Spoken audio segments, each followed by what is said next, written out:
Shalom, selamat berjumpa kembali.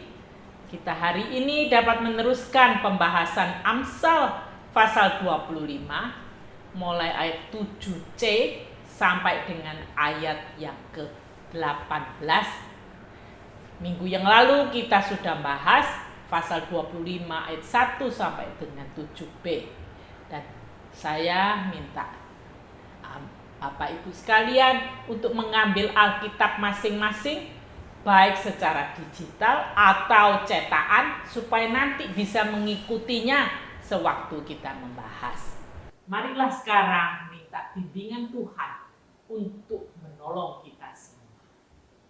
Bapa dalam surga, terima kasih Tuhan, Engkau telah membantu kami supaya kami dapat belajar firman Engkau. Saat ini kami memohon bantuan Engkau, supaya pakailah hamba-Mu bisa menjelaskan dengan baik, dan juga Roh-Mu memenuhi kami semua, supaya kami bisa mengerti dan melaksanakan firman Tuhan.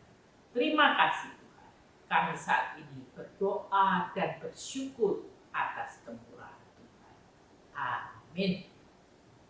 Ibu bapak dan saudara-saudari sekalian, saya tidak membacakan ayat-ayat dahulu, tetapi kita akan membahas ayat-ayat itu. Saya bahas sedikit demi sedikit, dan setiap itu saya membacakannya, bukan semua sekaligus. Sekarang mari kita perhatikan pasal 25 ayat 7c. Kita memperlihatkan dulu ayat 7c sampai dengan ayat ke-8.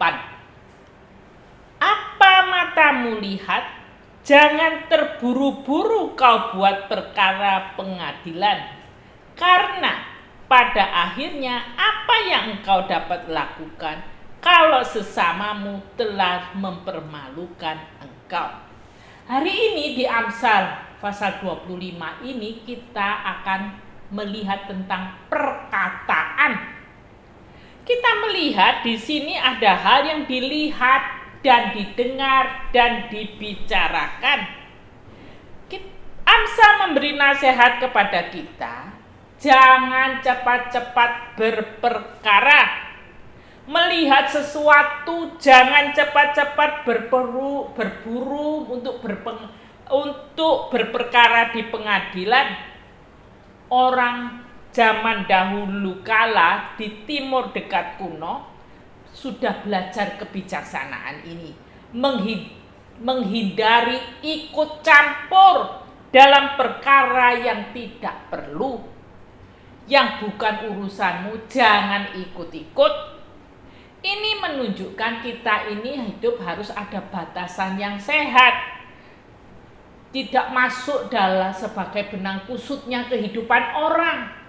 Kalau kita memang tidak diundang untuk ke sana, jangan ikut campur mengurusi urusan macam-macam orang. Kita kalau tidak mengerti sepenuhnya apa yang terjadi, jangan cepat-cepat lalu berperkara, melihat lalu kita ini berperkara di pengadilan. Penampilan itu dapat menipu seseorang, terutama kalau kita tidak mengetahui apa yang sebenarnya situasi itu. Seperti dikatakan di Amsal 20 ayat 3 dan 24 ayat 28 dikatakan, terhormatlah seseorang jika ia menjauhi perbantahan, tetapi setiap orang bodoh membiarkan amarahnya meledak. Jadi kalau kita tahu ada orang berperkara, ada ribut-ribut, jangan ikut campur. Lebih bijaksana kita ini menjauhi. Tapi kalau kita ini cepat-cepat, lalu terjadi sesuatu, marah, ikut meledak-meledak di sana, itu adalah disebutkan apa? Orang bodoh. Di Amsal 24 ayat 28 dikatakan, jangan menjadi saksi terhadap sesamamu tanpa sebab dan menipu dengan bibirmu. Jadi kita yang kita lihat, jangan cepat-cepat untuk menjadi saksi kalau tanpa sebab dan menipu dengan bibir kita. Bicara harus hati-hati. Apa yang kita lihat kita belum tentu mengerti. Selain itu, Amsal 25 ayat 9 dan 10 mengatakan, jangan buka rahasia orang lain. Belalah perkaramu terhadap sesama itu, tetapi jangan buka rahasia orang lain. Supaya jangan orang yang mendengar engkau akan mencemoohkan engkau, dan umpat terhadap engkau akan tidak hilang. Di sini kita disebutkan sebagai orang yang bijaksana. Kita ini memang harus membela perkara yang baik. Tetapi jangan membuka rahasia orang lain. Janganlah menjadi tukang gosip, lalu membicarakan sana sini tentang rahasia orang. Kalau ada orang membicarakan pada kita sesuatu, bukannya untuk disebarluaskan supaya seluruh dunia tahu, oh si Asbi begini begitu, baru tahu tentang sesuatu sedikit lalu seluruh dunia supaya tahu. Belum tentu apa yang kita lihat itu adalah benar menurut pandangan kita. Kita nggak mengerti. Maka jangan buka rahasia. Ingat sebagai anak-anak Tuhan, jangan menjadi penyebar gosip sana sini. Supaya apa? Kalau kita ini tahu menahan diri dengan mulut kita ini, jangan orang mendengar engkau mencemoohkan engkau dan umpat terhadap engkau tidak akan hilang. Kalau kita ini suka ngomong seenaknya sendiri, apa yang kita lihat di rahasianya orang dikeluarkan, kita ini menjadi orang yang kalau yang tahu orang itu lalu marah, mencemooh, kamu ini dipermalukan, dan juga dikatakan umpat terhadap kau tak akan hilang. Orang akan memaki-maki kalau kita seperti itu. Sebaliknya kalau kita ini tidak membuka rahasia orang, apa yang harus dilakukan? Amsal 22 ayat 23 dan 23 ayat 11 dan Mazmur 43 ayat 1 menasehatkan kita semua. Kalau memang perlu berperkara, belalah perkaramu sendiri dengan bantuan Tuhan. Perkaramu sendiri, bukan perkaranya orang. Perkara sendiri dengan bantuan Tuhan. Jadi bagaimana? Amsal 22:23, sebab Tuhan membela perkara mereka dan mengambil nyawa orang yang merampasi mereka. Tuhan yang menolong kalau kita ini memangnya ada perkara yang perlu dibereskan. Tuhan membela dan Tuhan menolong. Dan orang yang merampas diri kita ini akan dihabisi oleh Tuhan. Dan Amsal 23 ayat 11, karena penebus mereka itu kuat, dialah yang membela mereka, perkara mereka melawan engkau. Jadi Tuhanlah yang akan menolong kita. Kalau kita ini memang berperkara, Tuhanlah yang akan menebus kita. Tuhan inilah yang kuat yang akan menolong. Mazmur 43 mengatakan ayat 1, berilah keadilan kepadaku ya Allah, dan perjuangkanlah perkaraku terhadap kaum yang tidak saleh. Luputkanlah aku dari orang penipu dan orang curang. Ini doa dari kita semua. Seperti pemazmur, kita mohon pada Tuhan terhadap orang yang penipu dan curang, supaya Tuhan ini berlaku adil dan saleh, dan Tuhan yang memberi keadilan. Selain itu, kita belajar, tadi saya sudah sebutkan, jangan menjadi penyebar gosip. Amsal 25 ayat 9 dan 10 disebutkan lagi, salah paham dengan kawanmu, selesaikannya hanya dengan dia. Tetapi rahasia orang lain janganlah kau buka, sebab nanti engkau dicap sebagai orang yang bocor mulut dan namamu cemar seumur hidup. Jadi dengan kata lain, belajar, mulutnya tutup, Janganlah menyebar gosip, jangan sedikit-sedikit katakan ini itu pada orang lain. Itu tidak baik penyebar gosip, menyakitkan orang. Dan rahasia orang lain itu janganlah buka, sebutkan. Dan kamu dicap sebagai orang yang bocor mulut dan namamu cemar seumur hidup. Baiklah kita jangan menjadi orang tahu sedikit lalu membuka-buka sana, menyebar luaskan cerita rahasia orang. Itu adalah hal yang tidak terpuji dan jika dicap sebagai orang bocor mulut dan tercemar seumur hidup.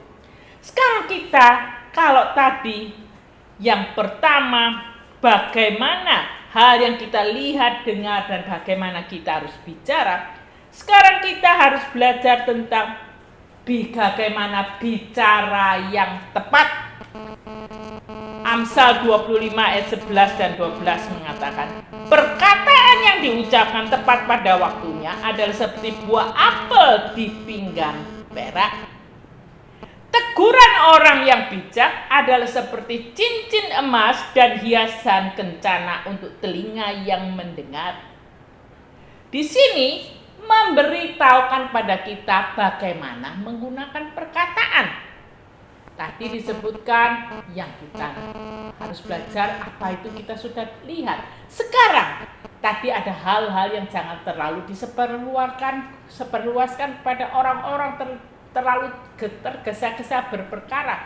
Di sini disebutkan kita ini berbicara pada orang lain perlu yang tepat.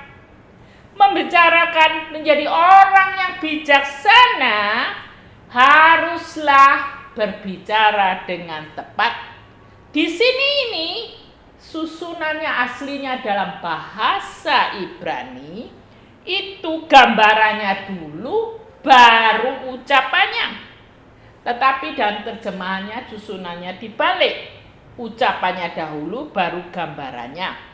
Jadi gambarannya apa? Gambaran adalah buah apel emas di pinggan perak. Seperti yang Anda lihat, gambarannya buah apel emas, pinggannya merah.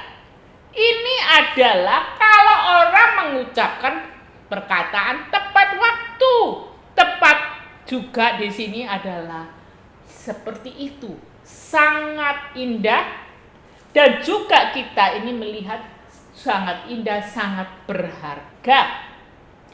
Arti sesungguhnya dari buah apel emas itu apa? Kita tidak tahu dengan pasti. Apa sangat sangkut pautnya dengan warna kuning? Apakah ini ada buah-buah yang warna kuning? Apa sangkut pautnya dengan emas?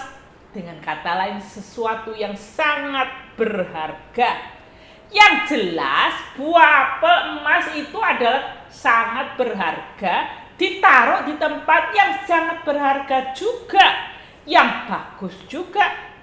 Jadi ini gambaran sesuatu yang sangat indah, sangat menarik, sangat berharga, sangat cocok, sangat pantas.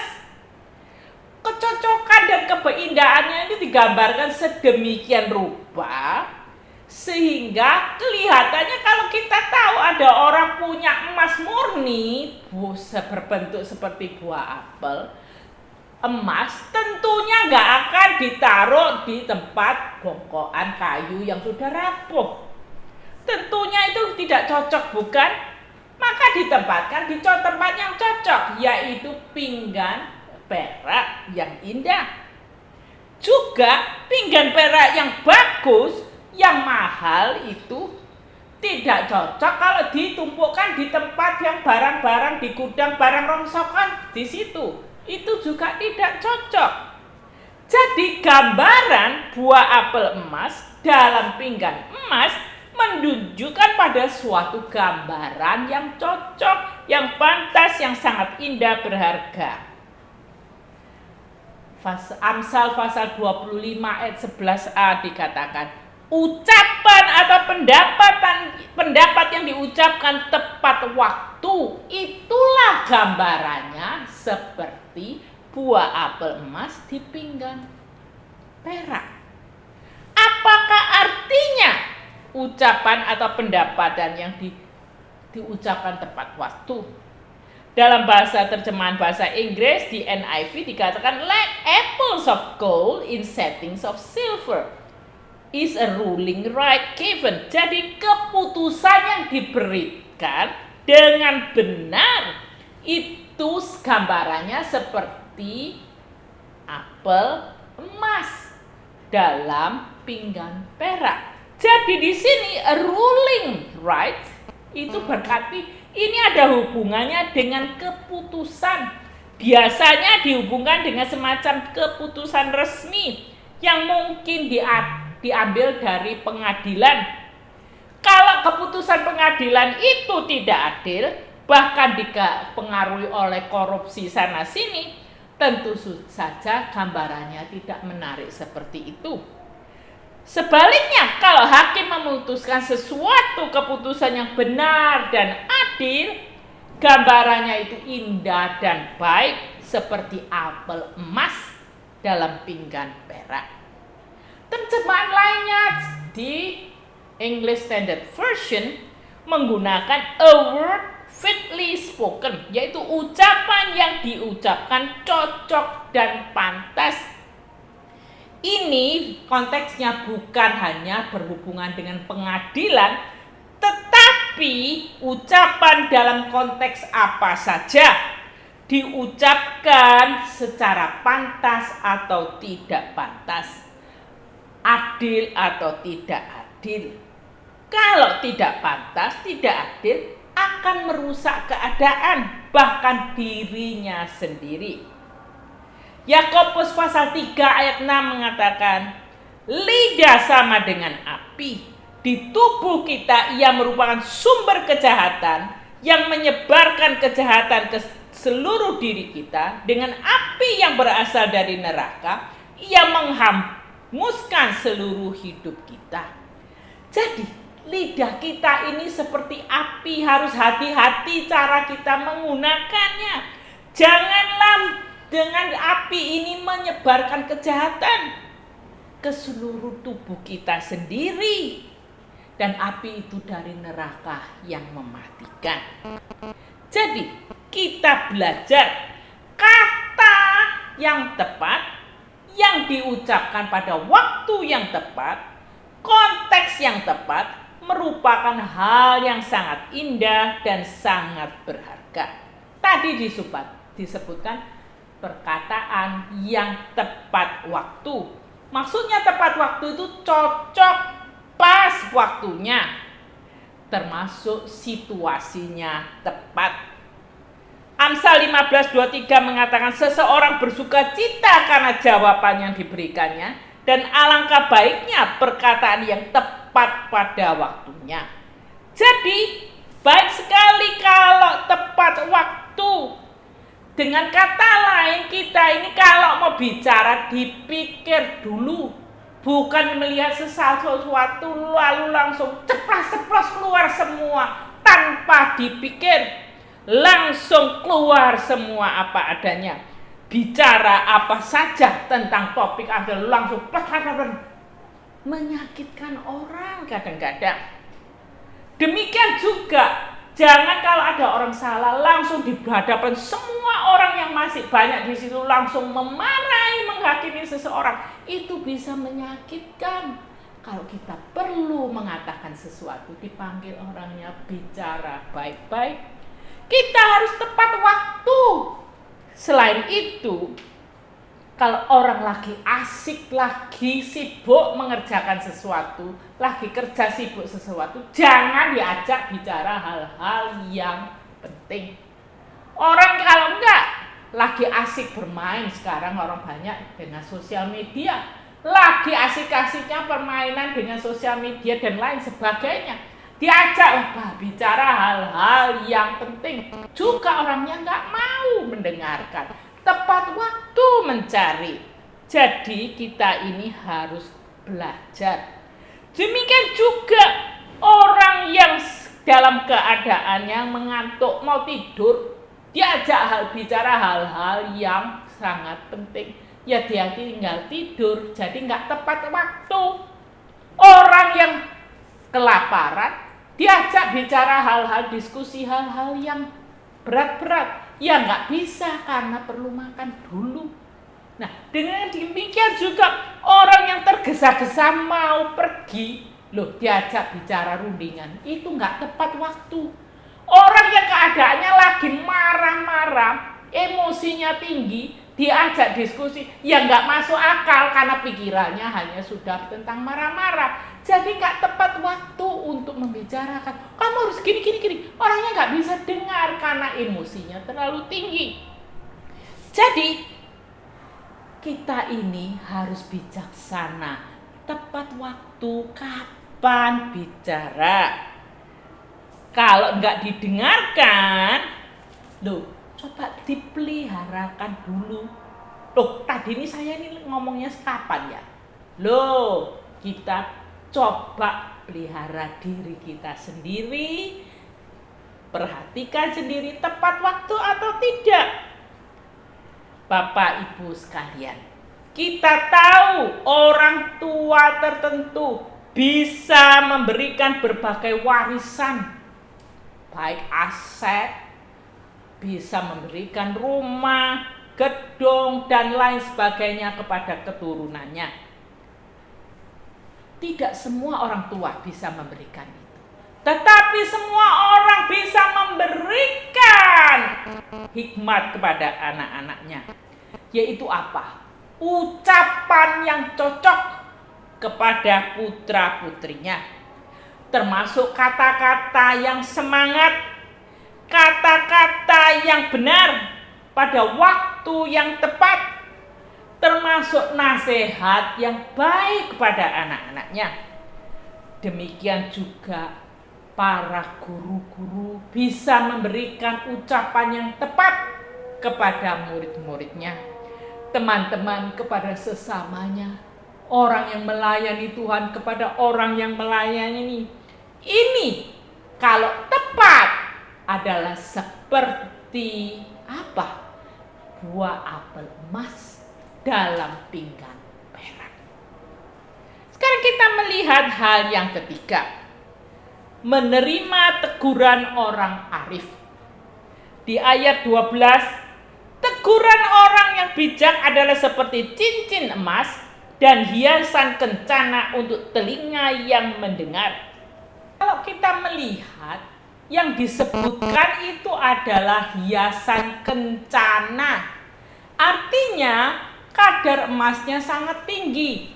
Bahkan ada tafsiran mengatakan 99,9%. Jadi hampir emas murni.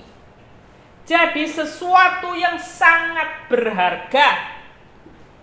Kita tidak jelas cincin emas itu cincin untuk telinga atau cincin yang dipakai di jari.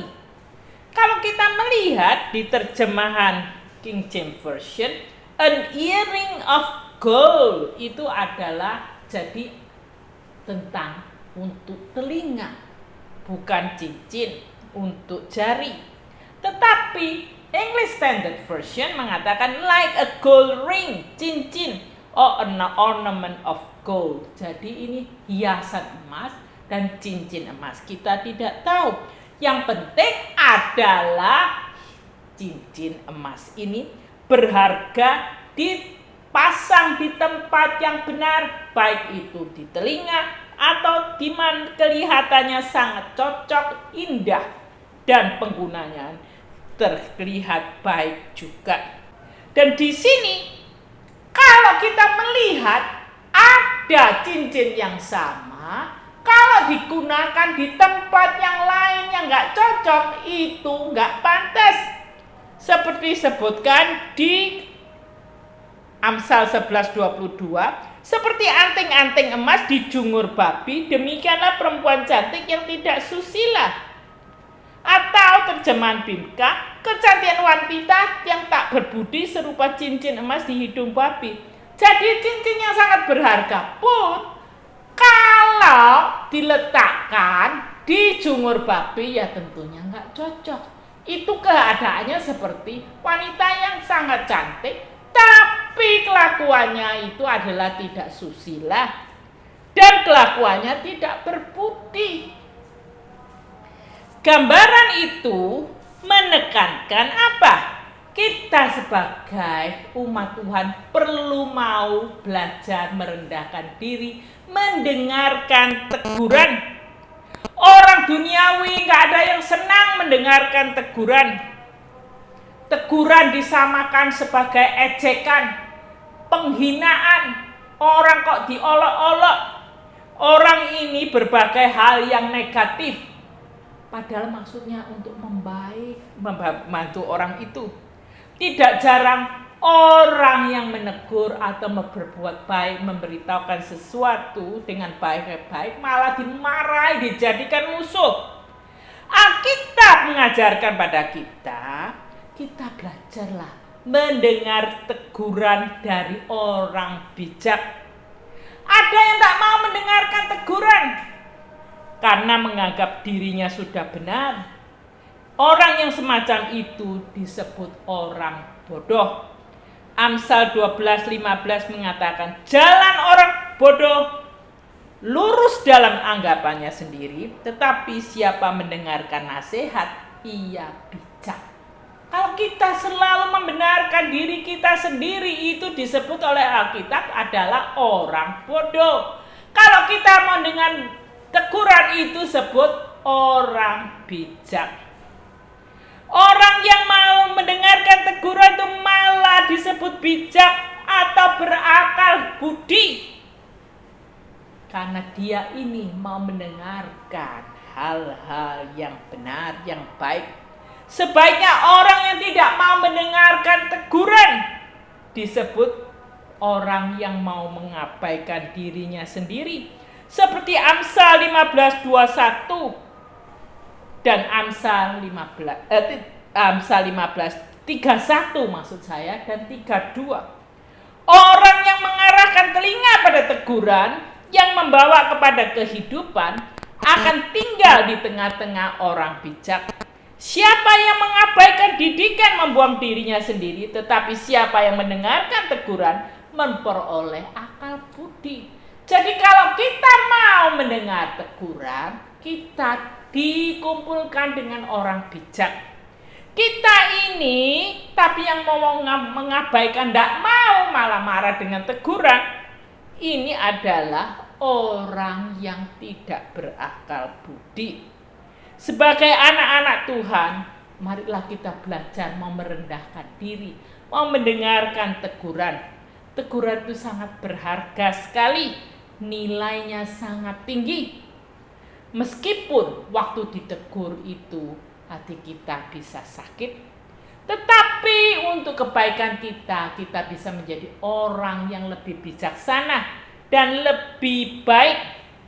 Bahkan Amsal 27 ayat 5 menyatakan lebih baik kita menerima dan mendengarkan teguran yang nyata, yang sebenarnya diberitahukan pada kita.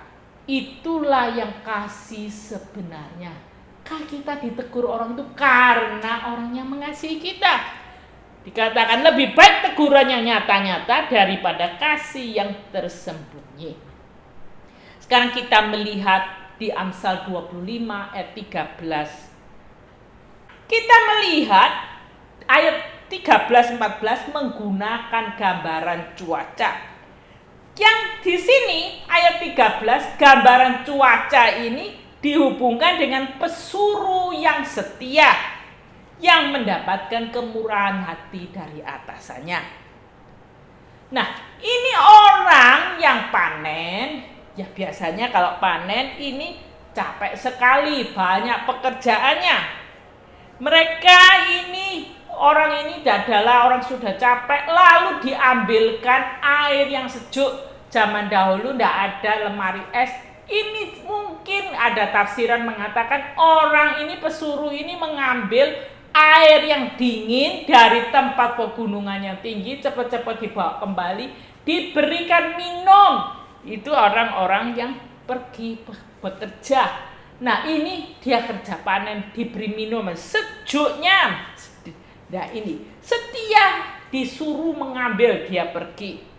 Zaman dahulu, para majikan akan menyuruh orang naik gunung untuk mengambil es atau air es. Air es di musim panas itu menyegarkan tenggorokan, tubuh dan jiwanya. Di zaman dahulu, zaman kuno, orang sering menggunakan pesuruh, utusan untuk melakukan sesuatu, untuk juga memberitakan kabar yang penting. Zaman dahulu tentu kita tahu gak ada yang namanya telepon, gak ada namanya HP, gak ada namanya internet, gak ada media sosial, gak ada Facebook dan lain sebagainya. Kalau mau menyampaikan berita yang tertentu, dikirimkanlah pesuruh atau utusan untuk memberitakan berita itu. Ingat, Abraham zaman dahulu, waktu dia ingin mendapatkan mantu untuk anaknya, dia menyuruh hambanya yang setia, yang paling tua, untuk mencarikan istri bagi anaknya, Ishak, di negeri asal Abraham. Suatu tugas yang sangat penting yang harus dilakukan oleh pesuruh itu. Dikatakan di Kejadian pasal 24, pesuruh itu melakukannya dengan setia. Kita melihat pesuruh yang melakukan tugasnya dengan setia itu dapat menyenangkan majikannya, menyegarkan hatinya, dan juga orang lain. Maka disebutkan di ayat 13, utusan yang setia membuat pengutusnya senang, seperti air sejuk bagai penuai di ladang. Itulah gambaran orang yang pesuruh yang setia, menyejukkan orang lain, dan juga gambarannya seperti orang kerja di ladang yang kerja keras mendapatkan air sejuk. Sekarang kita melihat gambaran yang lain. Di ayat 14, orang yang tidak dapat menepati janjinya itu kehilangan muka dan tidak dihormati. Gambarannya disebutkan seperti awan dan angin tanpa hujan. Demikianlah orang yang menyombongkan diri dengan hadiah yang tidak pernah diberikannya. Atau dalam terjemahan Bimka, janji-janji yang tidak diwujudkan bagaikan awan dan angin yang tidak menurunkan hujan. Kita tahu kalau sudah ada awan yang tebal, ada angin, lalu biasanya ada hujan. Lalu di sini ada tanda-tandanya, tapi tidak hujan. Ini gambarannya seperti orang berjanji, malah menyombongkan, saya memberi ini itu kepada orang lain, tapi tidak pernah dilakukan. Ini kan dikatakan firman Tuhan, orang itu akan kehilangan muka dan tidak dihormati lagi. Jadi janji-janji kosong membuat orang lain tidak bisa mempercayai lagi. Orang yang berjanji-janji kosong itu akan kehilangan muka, bahkan tidak dihormati lagi di antara teman-teman sebayanya, atau apalagi orang-orang yang memperkerjakannya. Tetapi kita tahu tidak begitu dengan janji Tuhan. Tuhan yang Maha Kuasa itu adalah Tuhan yang setia. Dia memenuhi janji-janjinya kepada kita. Meskipun kelihatannya kita ini kok tetap mengalami hal-hal yang sulit. Kita bisa melihat di 1 Raja-Raja pasal 18, waktu itu sudah tidak ada hujan 3 tahun lebih. Tuhan menjanjikan kepada Nabi Elia waktu itu akan memperlihatkan diri kepada Ahab, dan dia ini akan diberikan hujan. Meskipun dia ini sudah naik ke atas gunung dan berdoa waktu itu, dia mengatakan, kepada Ahab waktu turun, kamu ini akan ada hujan. Nah, tandanya itu apa? Coba dilihat, naik gunung sampai dan berdoa di situ, bersungkur di bawah kaki Tuhan. Sampai 7 kali baru melihat ada awan yang kecil. Ahab waktu itu sudah dipanggil, dia ini sudah apa? Lalu kenapa? Akan ada hujan. Kenapa Nabi Elia tahu bahwa Allah yang mengatakan akan hujan itu akan diberikan hujan, meskipun tandanya hanya awan yang kecil. Inilah kita percaya kepada Tuhan yang berjanji itu janjinya dapat ditepati, nggak seperti orang-orang yang lain. Ada yang bisa setia dengan janjinya, tetapi ada orang yang kebanyakan gak setia. Kita sekarang melihat hal yang lain di pasal 25 ayat 15 tentang kesabaran dan lidah lembut. Dengan kesabaran seorang penguasa dapat diyakinkan dan lidah lembut mematahkan tulang. Di sini di ayat ini digunakan gambaran yang untuk membandingkan dengan sesuatu yang paradoks, yang berlawanan. Orang menganggap dengan membentak-bentak, dengan marah-marah, dengan suara yang keras-keras bisa malah membuat orang itu mau mendengarkan, mau melakukan sesuatu. Tetapi ya memang orang dibentak-bentak, dimarahi, ada yang bisa menakutkan. Dia memang bisa melakukan.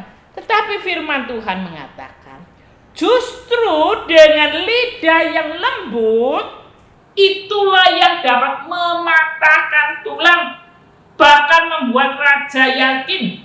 Ada orang yang mengatakan dengan bentak-bentak, malah dengan kekerasan secara fisik, sampai tulangnya ini patah supaya ini istrinya mau mendengarkan, malah celaka ditangkap polisi. Nah, kita melihat yang bisa meyakinkan, sampai meyakinkan raja itu bukan dengan kekerasan, tetapi dengan lidah yang lembut. Jadi kita melihat di dalam peribahasa bahasa Inggris, the brains are better than the brawn. Dengan kata lain, otak itu lebih baik daripada otot. Jadi ada orang kalau mau melakukan sesuatu itu otot-ototan, tarik-tarian, dengan ribut-ribut, dengan suara keras supaya kemauannya dituruti. Tetapi menggunakan otak itu lebih baik daripada otot. Dengan otak ini apa? Menjadi orang yang bijaksana, bicaranya lembut, bahkan ini bisa meyakinkan raja. Di Amsal 16:32 mengatakan, tidak cepat marah lebih baik daripada mempunyai kuasa, menguasai diri lebih baik daripada menaklukkan kota. Jadi belajarlah kita mau lemah lembut dan mau menjadi orang yang tidak cepat marah dan dapat menguasai diri. Seperti tadi dikatakan di ayat 15, dapat sabar. Dengan sabar disertai kata-kata yang ramah dapat meyakinkan orang yang berkuasa dan menghancurkan semua perlawanan. Sekarang kita melihat ayat selanjutnya, yaitu di ayat 16-17. Gambaran yang disebutkan itu terlalu banyak. Kalau engkau mendapat madu, makanlah secukupnya. Jangan sampai engkau terlalu kenyang, dengan itu lalu memuntahkannya. Janganlah kerap kali datang ke rumah sesamamu, supaya jangan ia bosan lalu membencimu. Nah, kita banyak orang suka madu rasanya enak. Ya memang sedikit madu itu baik untuk kesehatan, tapi kalau terlalu banyak, itu malah bisa membuat orang muak, bisa muntah karena terlalu banyak. Demikian juga kita ini punya teman, punya tetangga, kita ini berteman baik. Tapi kalau terlalu sering, kerap kali datang ke sana, tetangganya lalu bosan, malah membenci kita. Dengan kata lain, kita melakukan segala sesuatu itu harus ada batasannya. Jangan keterlaluan, jangan terlalu banyak. Makan, jangan menjadi orang yang terlalu banyak makan madu meskipun enak. Yang cukup aja. Firman Tuhan mengatakan, makanlah secukupnya supaya enggak muak. Jadilah menjadi orang yang tahu diri. Demikian juga dengan berkunjung ke orang, jangan terus-terusan tiap hari ke sana. Semua ada batasannya. Sekarang kita melihat di ayat 18 tentang saksi dusta. Orang yang bersaksi dusta terhadap sesamanya adalah seperti gada atau pedang atau panah yang tajam. Di sini dikatakan menggunakan perkataan dengan bersaksi dusta itu sangat membahayakan. Bahayanya seperti apa? Seperti gada, seperti pedang, seperti panah yang tajam yang bisa mematikan. Jadi hati-hati kalau mau menggunakan perkataan kita, terutama dalam bersaksi. Mazmur 120 ayat 3-4 dikatakan, apakah yang diberikan kepadamu adalah dan apakah yang ditambahkan kepadamu, hai lidah penipu? Panah-panah yang tajam dari pahlawan dan bara kayu arar. Jadi orang yang bersaksi dusta itu akan diberikan panah-panah yang tajam dan bara kayu arar. Jadi panah yang tajam itu bisa menusuk dan bahkan bisa mematikan. Bara kayu arar itu kayu yang besar, juga bisa membuat ini kebakaran, membahayakan. Jadi Keluaran pasal 20 ayat 16 dikatakan, janganlah mengucapkan saksi dusta tentang sesamamu. Dan Amsal 12:17, dengan mengatakan yang benar, orang menegakkan keadilan. Dengan berdusta, orang mendatangkan ketidakadilan. Kita sebagai umat Tuhan, belajarlah menjadi orang yang adil. Belajarlah menjadi orang yang mau mendekatkan keadilan. Jangan bersaksi dusta. Tuhan tidak senang. Dan kita ini bisa mencelakakan orang. Sekarang kita mau mengambil ringkasannya hari ini. Kita sudah belajar dari Amsal 25 ayat 7c sampai 18. Kita telah belajar beberapa hal mengenai lihat, dengar, dan bicara. Jangan tergesa-gesa, ceplos-ceplos ngomongnya. Bicaralah tepat waktu. Menerimalah teguran yang arif. Dan jadilah orang yang bisa dipercayai. Seperti pesuruh yang setia mendapatkan kemurahan hati dari atasannya. Dan kita jadilah orang yang bisa menepati janji. Karena orang yang tidak dapat menepati janji itu akan kehilangan muka dan tidak dihormati. Kita belajar menjadi orang yang sabar, lemah lembut. Janganlah melakukan sesuatu terlalu banyak, baik dalam hal makanan, minuman maupun perbuatan kita. Dan janganlah kita ini menjadi saksi dusta. Bahaya sekali. Marilah kita pelajari dengan benar dan baik supaya kita menjadi orang yang bijaksana. Minggu depan kita akan meneruskannya dengan Amsal 25 ayat 19 sampai 28. Marilah kita saat ini berdoa. Bapa yang dalam surga, terima kasih Tuhan. Engkau telah mengajarkan kami bagaimana menggunakan mulut kami untuk berkata-kata. Engkau mengajarkan bagaimana kami bisa menjadi orang yang bijaksana, melihat, mendengar, dan bicara dengan benar.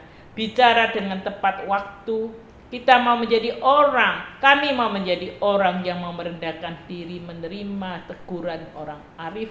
Dan kami juga mau belajar supaya menjadi seorang yang pesuruh Tuhan yang setia. Dan Tuhan menjadikan orang yang bisa menepati janji dan sabar di dalam berbicara dan menggunakan lidah kami masing-masing. Janganlah kami Tuhan menjadi orang yang terlalu serakah, terlalu banyak ini itu. Dan juga Tuhan jagalah, tolong kami semua menjadi orang yang tidak menjadi saksi dusta. Terima kasih Tuhan, berkati kami semua supaya kami menjadi orang yang lebih bijaksana setiap hari. Dalam nama Yesus Kristus doa syukur. Amin.